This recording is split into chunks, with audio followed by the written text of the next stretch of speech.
Monsieur le ministre, bonsoir. Bonsoir, madame. Alors, plusieurs quartiers de Ouagadougou privés d'eau, et cela depuis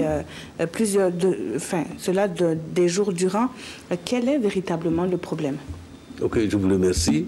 Effectivement, ça devient une situation récurrente parce que depuis 2016, nous avons vécu effectivement cette situation difficile, ce que nous avons appelé des zones hautes de la ville de Ouagadougou. Mais en fait, le fond du problème, c'est quoi? Je crois que ça vous a été dit plusieurs fois. On avait un problème de production au départ. Maintenant, le problème de production est réglé.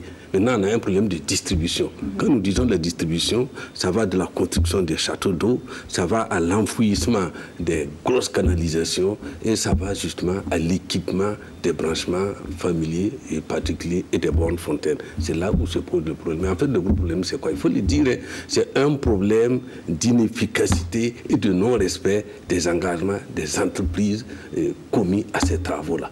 Pour la petite histoire, nous avons tenté de faire une accélération donc, de ces travaux, allant de 6 à 12 mois. La facture qu'on nous a demandé, c'est 3,5 milliards. Vous voyez que c'est difficile pour les ressources publiques de régler ces questions-là. En fait, c'est ça tout le fond. Mais c'est pour cela, aujourd'hui, nous pensons et nous avons pris un certain nombre de dispositions pour, franchement, que ça ne continue pas ainsi. Est-ce que justement la question de l'eau n'est pas une priorité pour pouvoir lever cette barrière économique, financière dont vous parlez? Oui, et tout à fait. La question de l'eau, c'est une grande priorité, aussi bien politique que sur le plan social et du point de vue même de la vie tout court. C'est vraiment une grande priorité. Mais aujourd'hui, comment ça se passe? Même les zones déficitaires dont nous parlons, que nous appelons des zones hautes, sont placées de telle sorte qu'en temps de distribution normale avec les châteaux existants, ils sont les derniers à être servis. Donc quand les prélèvements au départ du château sont élevés, eux, ils n'ont plus rien au bout.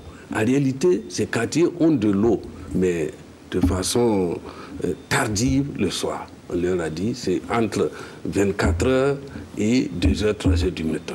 Ce n'est pas de bonnes heures. Il y a des problèmes de sécurité, il y a des problèmes même d'éthique, il y a des problèmes même de santé pour pouvoir accéder à ça. Donc voilà en fait le problème.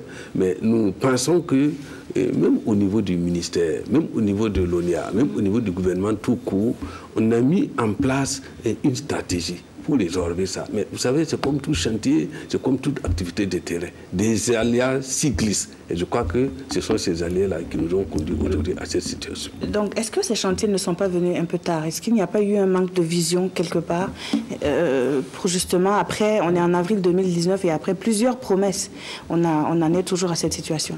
Oui, et quelque part, c'est vrai, mais ce n'est pas un problème de vision. C'est des questions, comme je l'ai dit, de terrain. Je vous donne juste 2 exemples. Vous savez, pour passer un marché aujourd'hui, il n'y a pas de délai. La passation d'un marché aujourd'hui va de 2 mois, pratiquement à 1 an. Alors on se situe où? En fonction des offres et en fonction donc des conditions des partenaires techniques et financiers. Deuxièmement, c'est véritablement des questions d'efficacité des entrepreneurs. Je ne vais pas citer les noms. Est-ce que vous continuez justement avec ces entrepreneurs ou bien le contraire on peut non, ne vous en faites pas. On a pris des mesures énergiques. Je ne vais pas l'annoncer tout sur ce plateau, mais des mesures énergiques sont prises parce que nous suivons aussi les entrepreneurs. Parce que c'est un grand préjudice que subit l'État, que subissent aussi les usagers et qui ont un droit d'accès à l'eau.